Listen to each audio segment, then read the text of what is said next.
Kottax. Welcome to another video. Hope everybody is alright. First of all, thank you for watching and for subscribing. And I know there are a couple of you that still haven't pressed subscribe. Please do that. It will help a lot. Yeah, another video. Today going to be talking about the starter heroes. But before we get there, I'm gonna do some summons just to spice things a little bit. As you can see, I have Isis logged in, but I have decided on this account to try and get either Freya or Athena. Let's see if the luck gods are smiling today, but I don't.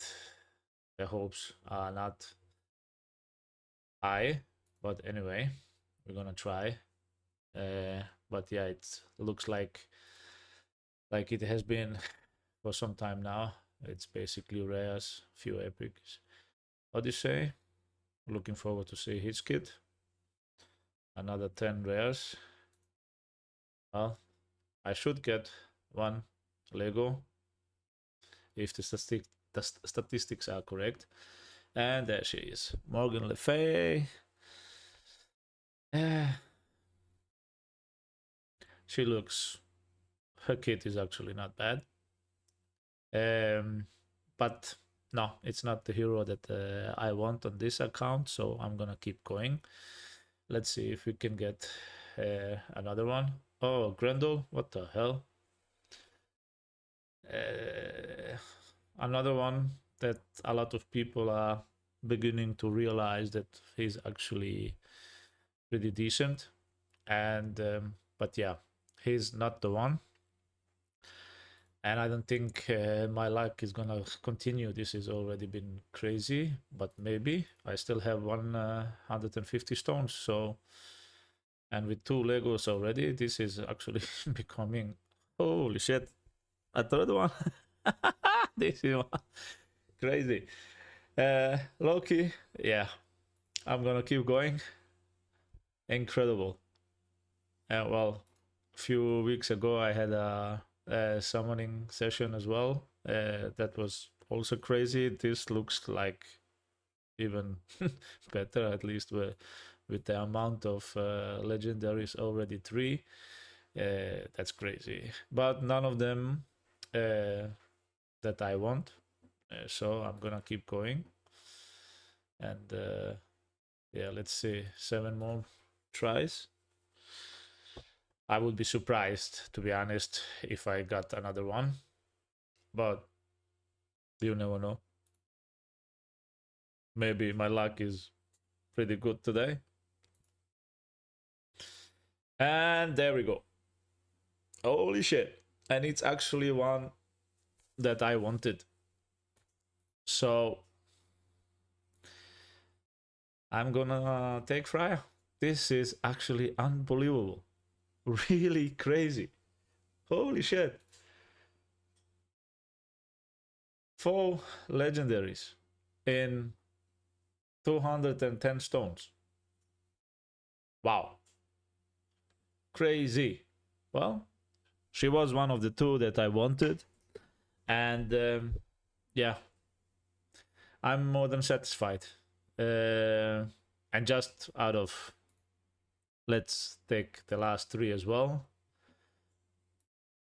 But this is unbelievable. Actually, this is the second time I'm pulling stones where I wished for one. Last time it was on my main where I wanted Heimdall. I pulled him. Now I wanted Freya or Athena, and I got Freya. Crazy. Crazy. But hey, there we go. A good session again. I'm happy.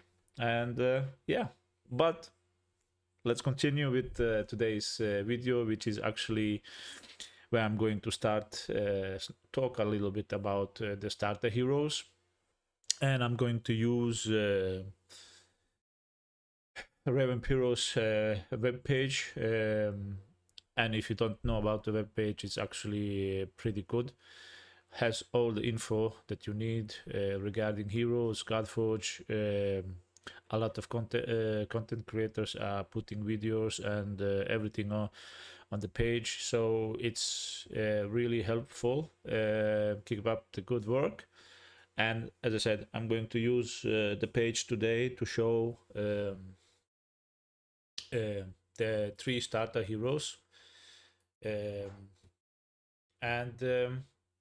Yeah, let's get into it. Let's start with Lady Zog. First of all, when it comes to starter heroes, it's basically going to be who prefers what, and what legendary you're gonna start with. Some people might choose the optimal for the team that they want to build. Some people will take it for the lore. Some people will take a starter hero for the look and everything. But I'm going to go through all 3 of them today, and I'm gonna start with the Lady Zog. And this is personal opinion. I think she will be the one that is going to be chosen the least, but that's just my opinion. And I think testing in alpha and everything, she was the one that was used the least. It's not that she's bad, but I think it's the other 2 are a little bit in front. But yeah, by the way, all 3 of them have a leader bonus, 20% attack in all battles. But yeah, let's go into Lady Zog's basic. Her basic, bloodletting, attack 1 enemy, 350% attack, with a 35% chance to place 1 stack of bleed on the target. It's a really decent basic attack, to be honest, and putting bleed on the hit as well is a huge debuff. And bleed is, as you can see, deals an enemy 1% of max HP damage each turn, stacks up to 10 times on subsequent application. So basically, if you repeat hitting, especially if it's a boss, some of the enemy's probably gonna die before you can stack up, but 10% is actually a lot. It's a really a decent debuff,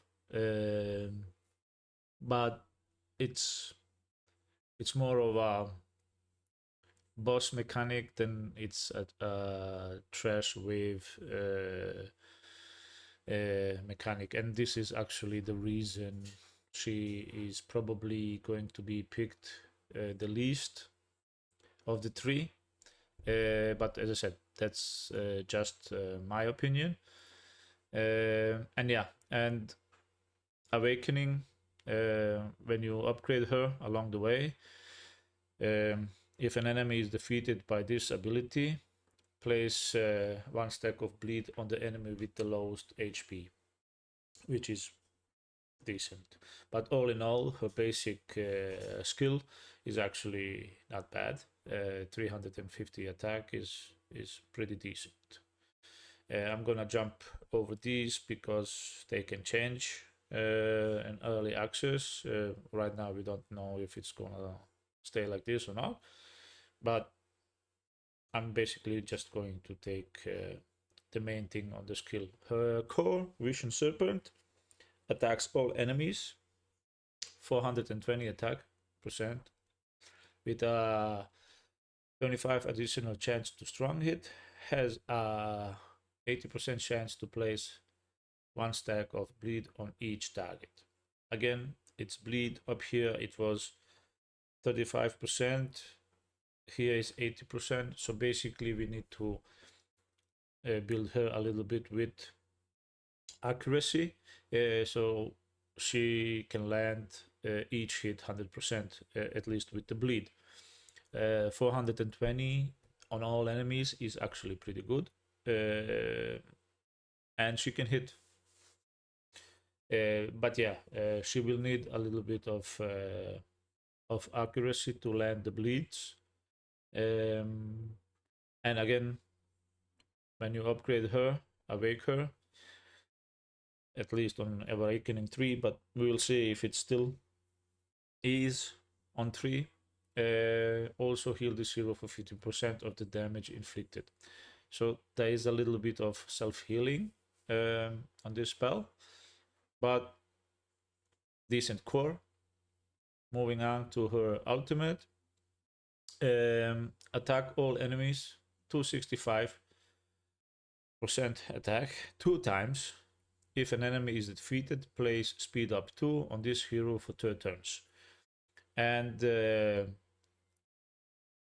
speed up 2 is actually pretty good. The only thing is it's just on this hero.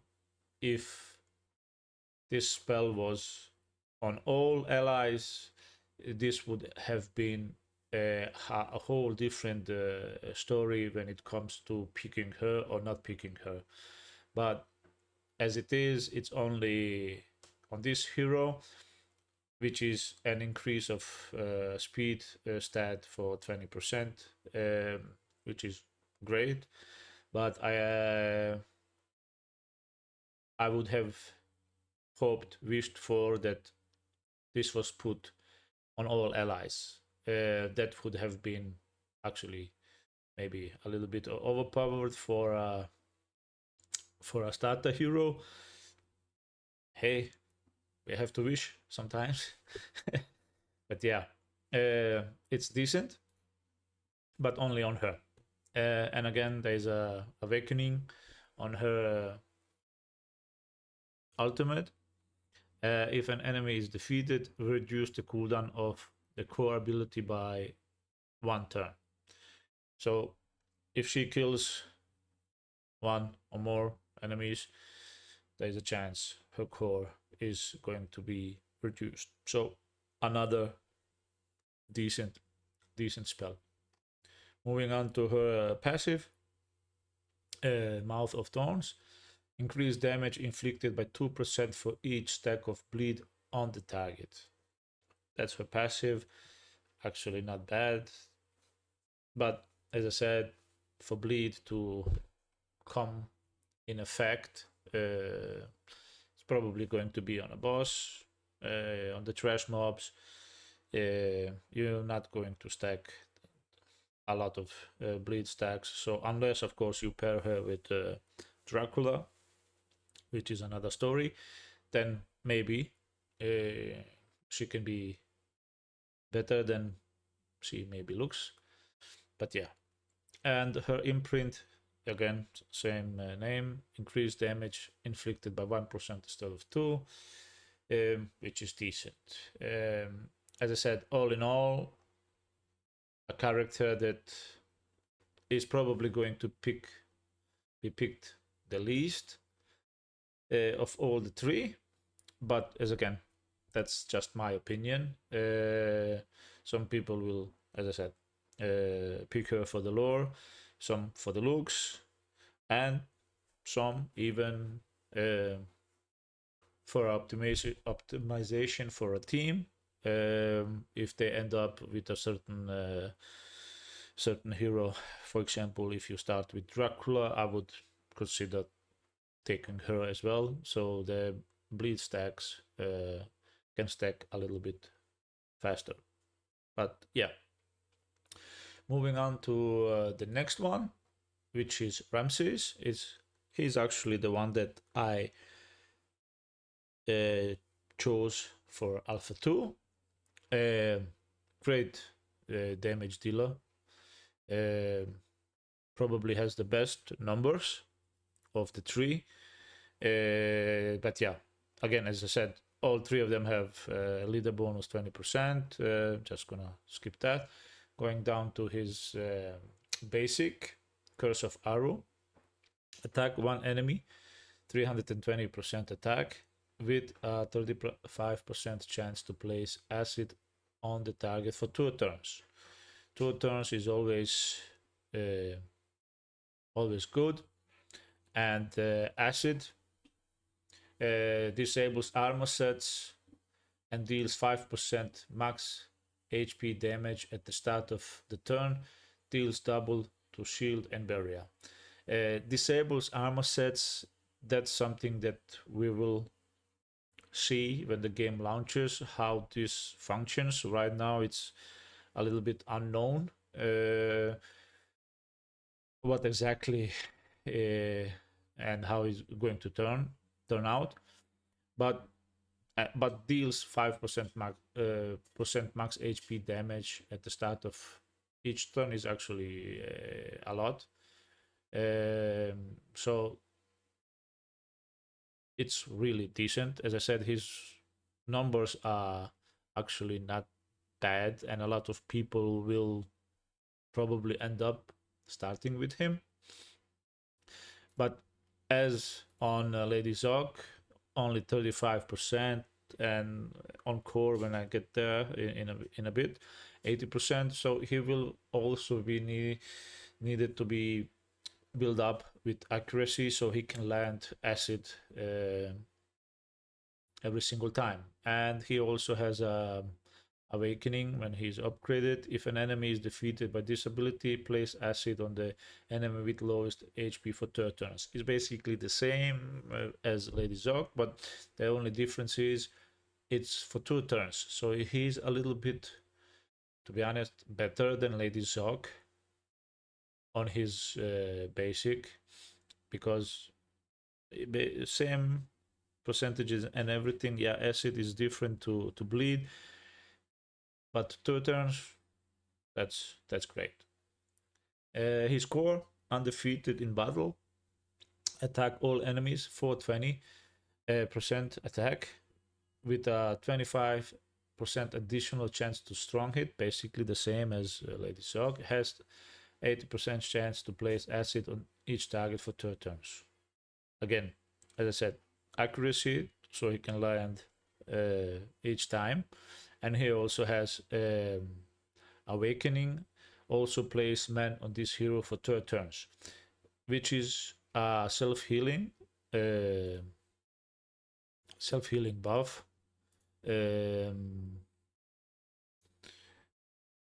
Reduces bleed stack, and also reduces bleed stack by 1 and heal 10% max HP at the start of the turn. Decent. 10% is actually really good. So both now they have self-healing, which is actually pretty good for a starter hero. But as I said, his numbers are a little bit better than Lady Zog's, if you ask me personally, because of acid and the 2 turns when he places it. And moving on to his ultimate, Serpent Strike, attacks all enemies again 500%, which is actually a high number. And as I said, I had him in Alpha 2. He was smashing. He can actually hit. So he's really decent, and a lot of people are going to choose him. But again, it's a personal thing in the end. But 500% on his ultimate is actually pretty good. If an enemy is defeated, then increase the turn meter of this hero by 30%. Again, this is huge. 30% is really good. And again, awakening. If an enemy is defeated, reduce the cooldown of the core ability by 1. Basically the same as Lady Zog.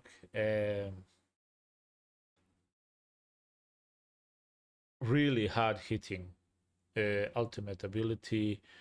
And if you are into Egyptian lore and team, this is probably the hero you're going to start with. He's really good, no question about it. As I said, I had him in Alpha 2. He was really decent. His passive, General of the Nile, deal 20% increased damage to enemies under acid.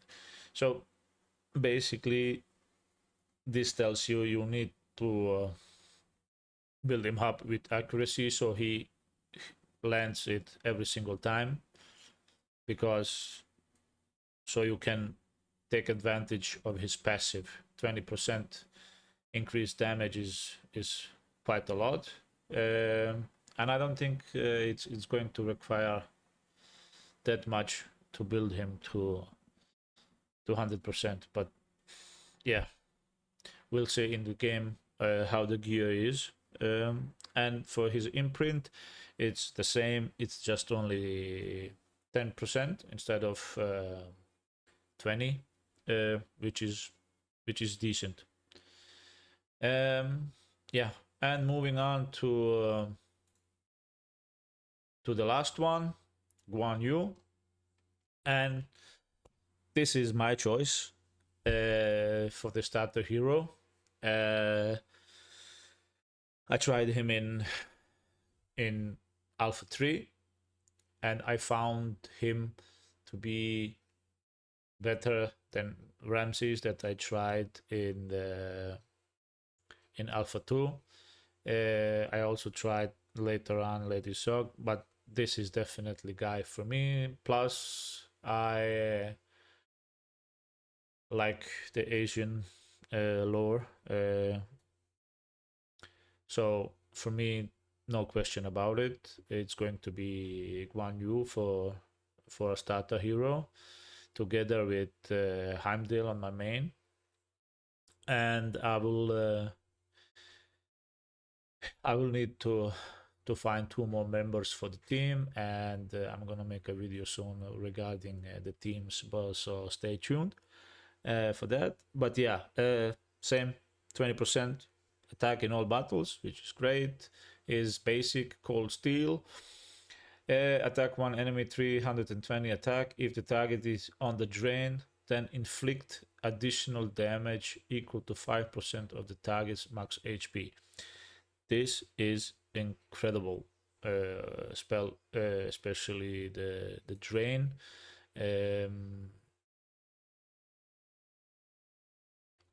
On his first attack, as you can see, is putting drain, the normal one. Attackers deal 10% increased damage and heal for 10% of the damage inflicted.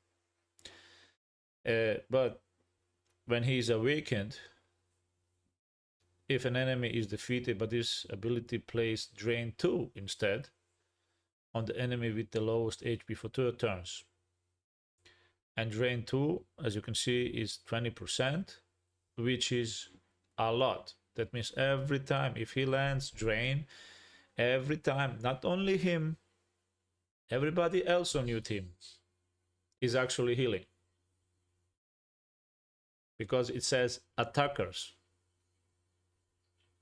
So everybody else on your team, and this is basically why I'm picking him, because I like when a hero can heal themselves and also help other ones stay alive. You can call it a little bit of a defensive strategy, maybe, yeah. But to start with, everybody that can keep themselves up a little, it's always a plus for me.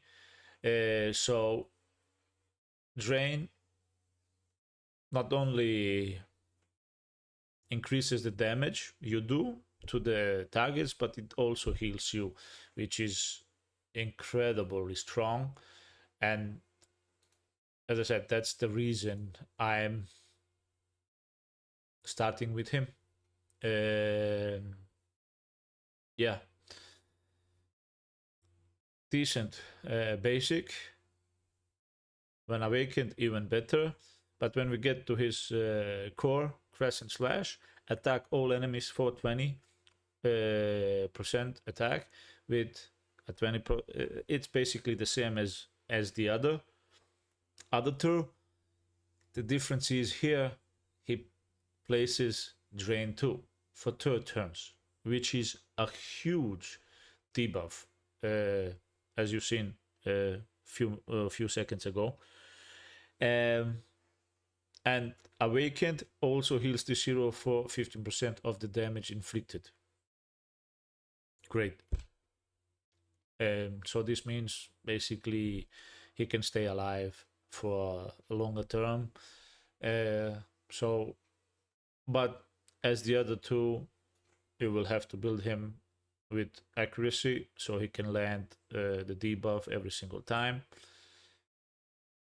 Hopefully it's not going to be a big deal when we get there, but yeah, we'll see what type of gear is gonna drop to start with. And his ultimate, attack all enemies 340% attack, all enemies, and then attack 2 random enemies, 140 attack. If an enemy is defeated, place initiative up 2 on this hero for 2 turns. Initiative, and it's number 2, so it increases his initiative stat by 20%, which is great, and he's gonna cycle through his ability is faster. So another good buff. And there's Awakening here as well, same as the other ones. If an enemy is defeated, also reduces the cooldown of their core ability. All in all, the main reason I'm picking him is of the drain, because he's not the only one gonna hit harder on the enemy, but everybody on the team when he lands drain, and that's a huge buff. That's a huge buff. And basically he's going to be the hero, if you ask me personally, who is going to be picked the most, because a lot of people gonna end up thinking strategically and for a longer period of time when they start. So he's probably going to be the one that's going to be picked the most, but that's just my opinion. Let's see if I'm going to be proven wrong on that. Time will tell. His passive, Relentless Resolve, inflicts 20% increased damage to enemies on the drain. Again, same reason like the other ones. We need to build him up with accuracy, so he's going to hit every single time or place drain every single time, and his imprint is basically the same. But yeah, we are at the end of it again, and as I said, this is probably going to be not probably, it is going to be the starter hero that I'm going to start with. So for now it's Guan Yu, Heimdall, and I need 2 more team members, and let's see who that's going to be. As I started this video, once more, thank you for watching, and thank you for subscribing. For everybody that haven't done that yet, please do. I'm usually not the one that's asking for it, but this is one of those videos where I'm actually going to do it. So please like, subscribe, comment, and if you have other opinions than me, please let me know. Let's have a chat about it. Thank you, and I'll see you in the next one. Bye.